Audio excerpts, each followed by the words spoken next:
Hello friends, my name is Kunal Shinde and you are watching Kunal films.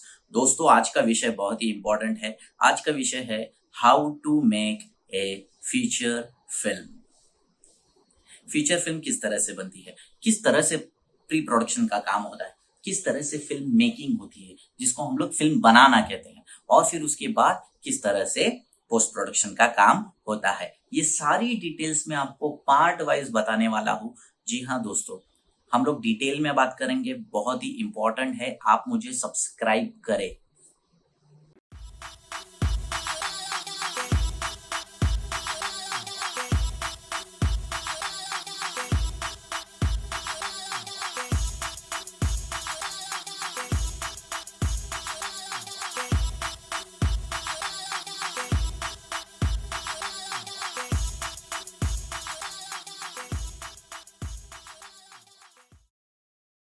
तो शुरू करते हैं दोस्तों।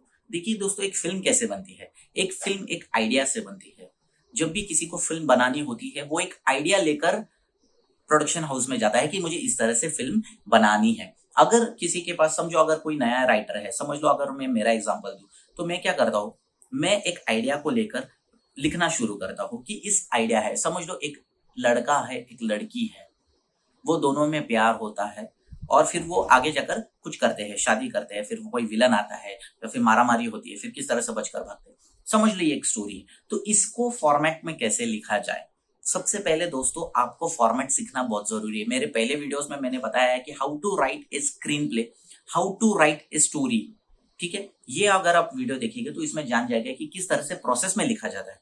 क्योंकि प्रोडक्शन हाउस क्या करता है, अगर आपने सही ढंग से नहीं लिखा है तो वो पूरी की पूरी फाइल कचरे के डब्बे में डाल देती। मे भी आपकी फिल्म शोले से खतरनाक क्यों ना हो, लेकिन एक प्रोसेस, एक फॉर्मेट में स्टोरी लिखना बहुत जरूरी है। ठीक है दोस्तों, आगे हम लोग बात करेंगे। सेकंड, एक जब आइडिया आती है तो आइडिया को जब हम लिख लेते हैं, स्टोरी को हम लोग फॉर्म कर लेते हैं। जब स्टोरी फॉर्म होने के बाद हमें क्या करना पड़ेगा। देखिए दोस्तों, जब भी आप एक स्टोरी लिखते हैं तो स्टोरी में एक जहन में, अपने जहन में एक एक्टर को लेकर लिखते हैं। समझ लो अगर मेरे दिमाग में कार्तिक आर्यन है, मुझे कार्तिक आर्यन जैसा लड़का चाहिए। अगर आपका बजट उतना नहीं है, आप वहां तक नहीं पहुंच सकते, लेकिन आप लिख रहे हो, किसी को तो जहन में लेकर इंसान लिखता है। एक एक्टर और एक एक्टर को दिमाग में रखकर इंसान लिखता है। जब आपकी स्टोरी आप अच्छी तरह से करते हो, समझ लो अभी आपकी स्टोरी पूरी हो चुकी है, आपने लगभग 2 घंटे के आसपास एक फिल्म बना ली, एक लिख ली है बहुत अच्छे से, और आपको बहुत पसंद आई। सबसे पहली बात यह है कि आप अपने क्लोज जो आदमी है, जो आपको क्रिटिक्स करता है, लाइक क्रिटिसाइजर, जो सही को सही गलत को गलत बताता है, आप उसको ये स्टोरी सुनाए। फिर वो कोई भी हो, ठीक है। उसको सुनाने से पहले आपको एक काम करना है, आपको स्क्रीन राइटर एसोसिएशन में ये फिल्म को रजिस्टर करवाना है। अगर आप रजिस्टर नहीं करते हैं तो इसको चोरी होने के बहुत ज्यादा चांसेस हो सकते हैं। ठीक है ना। अगर समझ लो आपका स्टैंप आ गया, SWA का जब स्टैंप आ गया, तो कोई भी उसे चोरी नहीं कर पाएगा। फिर आप जितने भी प्रोडक्शन हाउसेस में भेजोगे तो आपको उनको पता चल जाएगा कि भाई ये स्टोरी रजिस्टर है, इसे हम लोग नहीं यूज कर सकते। तो फिर आपको करना क्या पड़ेगा, उसके बाद आप किसी, आपके सामने जो भी इंसान होंगे, जो भी आपके मित्र होंगे, उन्हें आप ये स्टोरी को सुनाइए। स्टोरी को सुनाने के बाद अगर उन्हें ये पसंद आती है, वो आपको उसको चेंजेस बताएंगे। देखिए, हर इंसान अपनी स्टोरी से बहुत प्यार करता है, ठीक है ना। मुझे स्टोरी, अपनी स्टोरी वर्ल्ड की सबसे बेस्ट स्टोरी लगती है, और हर राइटर को हमेशा ऐसा लगता है कि मैं दुनिया का सबसे अच्छा राइटर है। आप है, लेकिन चीजों को समझना सीखे, चीजों को बदलना सीखे, ठीक है ना। सामने वाले का सुनना भी सीखे। अगर आप अपनी चलाएंगे ना, तो आप एक एक समय तक आप सही रह जाओगे, लेकिन उसके बाद आप अटक जाओगे, आप ऊपर नहीं पहुंचोगे, क्योंकि आपने समय के साथ खुद को नहीं बदला है। ठीक है ना। तो सामने का रिव्यूज लेना भी बहुत जरूरी है, क्योंकि सामने वाला जब आपको रिव्यू देगा, सही सलाह देगा, उस सलाह को आपको सीख कर उस स्टोरी में थोड़े बहुत चेंजेस करना बहुत जरूरी है। ये तो पहला बात हो गया। ठीक है, अब आपने बना ली है, अब आप जाओगे किसी राइटर के पास। ठीक है, एक बड़ा राइटर जो आपको बताएगा कि हाँ, ये स्टोरी चल सकती है।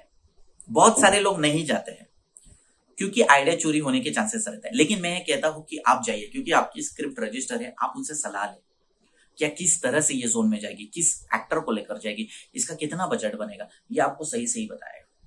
ये हो गया सेकंड बात।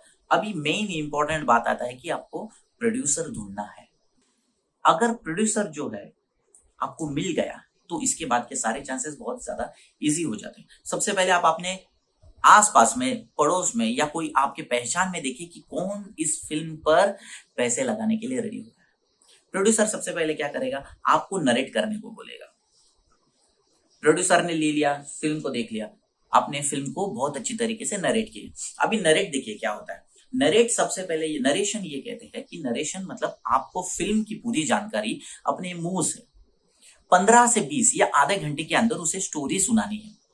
वो स्टोरी आप इतनी अच्छे से सुनाओगे ताकि वो प्रोड्यूसर रेडी हो जाए कि हाँ, ये फिल्म करने के लिए मैं रेडी हूं, इस फिल्म में मैं रिस्क लेने के लिए रेडी हूं, इस फिल्म में मैं पैसे डालने के लिए रेडी हूं। ठीक है, अगर प्रोड्यूसर रेडी हो जाता है तो आपके सारे काम इजीली बन जाते हैं। देखिए कुछ कुछ जो प्रोडक्शन हाउसेस रहते हैं, अगर आपको प्रोड्यूसर नहीं मिला या आपको प्रोडक्शन हाउस मिला तो प्रोडक्शन हाउस में जाने का एक जरिया है, एक प्रोसेस है। प्रोसेस क्या कहता है, आपको एक स्टोरी लाइन बनाकर देनी है। वो स्टोरी लाइन में सिनॉप्सिस जो कहते हैं, सिनॉप्सिस मतलब एक फिल्म की मेन घटना, मतलब एक फिल्म के ये फिल्म किस तरह से दर्शानी चाहिए, ये फिल्म किस तरह से है, ये फिल्म किस जोनर में बनी है, ये फिल्म में क्या है। एक छोटा सा 2 या 3 पेज का आपको सिनॉप्सिस बनाकर देना है। उसमें बहुत सारे पॉइंट्स डालने की कोई जरूरत नहीं है। ठीक है, एक बेसिक व्यू क्या है फिल्म का, फिल्म का दृष्टिकोण क्या है, ये आप सिनॉप्सिस में लिखेंगे। ठीक है, सिनॉप्सिस में लिखने के बाद जब आप ये फिल्म बेचेंगे आगे, तो वो भेजने के बाद आपको जब रिटर्न आएगा, एक मैसेज आएगा कि हाँ, इस फिल्म को हम कर रहे हैं या इस फिल्म का हम आकर बात करेंगे, आप मिलने को आइए, ऐसा आएगा प्रोडक्शन हाउस से। अगर नहीं आता है तो वो लोग 1 महीने के बाद आपको रिलीजिंग लेटर दे देंगे कि हाँ, हम इस फिल्म को like we are releasing this film, you can produce, you can make your film. हम लोग इसमें नहीं हिस्सा है, हम लोग नहीं कर पाएंगे, आगे हम लोग कोई आपके पास कंसेप्ट होगा तो हमें भेज दीजिए। इस तरह से प्रोडक्शन हाउस आपको मैसेज भेजता है। तो देखिए एक राइटर का हमेशा एक ये होता है कि आपको बहुत लोग ठुकराएंगे। फॉर एग्जाम्पल मैं बोलता हूँ बजरंगी भाईजान का। बजरंगी भाईजान में विजेंद्र प्रसाद जो बाहुबली के राइटर है, उन्होंने बजरंगी भाईजान भी बनाई, बहुत सारी फिल्में बनाई। तो वो जब सबके पास गए थे तो इस फिल्म को बहुत लोगों ने लेने से मना कर दिया था। फिर वो राकेश रोशन के पास गए तो कुछ प्रोडक्शन हाउसेस देखिए दोस्तों ऐसा भी करते हैं कि इस फिल्म को हम 5 करोड़ में मुझे दे दो, हम बनाएंगे, हम ये फिल्म हमको बेच दो, हमारे प्रोडक्शन हाउस में बेच दो, फिर इसमें आपका कोई ताल्लुक नहीं। लेकिन विजेंद्र प्रसाद ने ये नहीं किया। नाम तो उनका लगेगा लेकिन ये फिल्म बेचने को कहेंगे, तो ऐसा उन्होंने नहीं किया। उन्होंने ये फिल्म जाके कबीर खान को दी, फिर ये सलमान खान ने काम करके बजरंगी भाईजान ये बहुत बड़ी ब्लॉकबस्टर बन गई। देखिए कमाते तो वो 5 करोड़ भी कमा सकते थे, लेकिन उन्होंने ऐसा नहीं किया। उनको फिल्म में बहुत बिलीव था, इसलिए ये फिल्म इस लेवल पर बनी। तो देखिए दोस्तों बहुत सारे प्रोडक्शन हाउसेस आपको ये काम भी करने को बोले, लेकिन अगर आपको ये फिल्म बनानी है, अगर आपको लगता है कि ये फिल्म में जान है, ये फिल्म लाइक छा जाएगी पूरे मार्केट में, या ये सीरीज है, ये सीरीज छा जाएगी, तो फिर आप उस पर बने रहिए। लेकिन तीसरी एक अट आती है, आपको समय के साथ बदलना पड़ेगा। ये क्यों मैं बोल रहा हूं, क्योंकि बहुत सारे राइटर वर्ग ये चाहते हैं कि इस फिल्म को मुझसे अच्छा डायरेक्ट कोई नहीं कर सकता। देखिए दोस्तों आप राइटर हैं, आप राइटर बने रहिए। अगर आपको डायरेक्शन भी करना है तो इससे पहले आपको डायरेक्शन का पहले आपको कुछ एक्सपीरियंस होना चाहिए। आपने किसको असिस्ट किया है, या आपने 5-10 फिल्में असिस्ट किए, एसोसिएट डायरेक्टर बन चुके, तब जाके लोग आप पर विश्वास करेंगे कि हाँ ये फीचर फिल्म बनाने के लायक है। अगर नहीं तो आप ये जो अट है कि मैं ही इस फिल्म को डायरेक्ट कर सकता हूँ, ये आप छोड़ दीजिए, क्योंकि मार्केट में बहुत सारे डायरेक्टर बैठे हैं जो अपनी विजन से आपकी स्टोरी को एक एडवांस लेवल पर जाकर पहुंचा सकते हैं। समझ गया ना दोस्तों। तो आगे का ये प्रोसेस बनता है जब प्रोड्यूसर इस चीज को लेकर एग्री हो जाता है कि चलो ठीक है भाई, हम लोग इस फिल्म को बनाते हैं, तो फिर सबसे पहली अट आ जाती है कि इस फिल्म में काम कौन करेगा।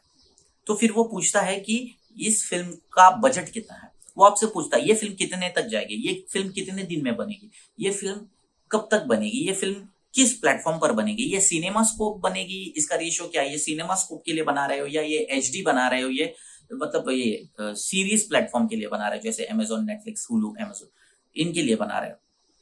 तो एक राइटर का संदेश बहुत क्लियर होना चाहिए, नहीं ये मैं फिल्म थिएटर में बनाना चाहता हूँ, ये फिल्म मैं टीवी सीरीज के लिए बनाना चाहता हूँ, जैसे नेटफ्लिक्स, अमेजोन के लिए। ये थॉट बहुत ही क्लियर होना चाहिए, तब जाके आगे की बात बनती है। ठीक है दोस्तों, तो आज अभी हम लोग ने इस पर बात किया है कि प्रोड्यूसर रेडी हो चुका है, उसके बाद प्रोड्यूसर आकर करेगा क्या, एक राइटर किस तरह से लोगों को अप्रोच करेगा। फिर ये राइटर ने जब अपना काम कर लिया है, उसने राइटिंग कर ली, उसने स्टोरी बनाई, उसने स्क्रीन प्ले भी लिखा, उसने अपने फिल्म के डायलॉग भी लिखे, अब ये तीनों बनाकर वो प्रोड्यूसर के पास सबमिट करता है SWA कॉपी के साथ, स्टैम्प के साथ। तो उसके बाद का नेक्स्ट प्रोसेस शुरू हो जाता है। ये हम लोग बात करेंगे पार्ट 2 में। सब्सक्राइब।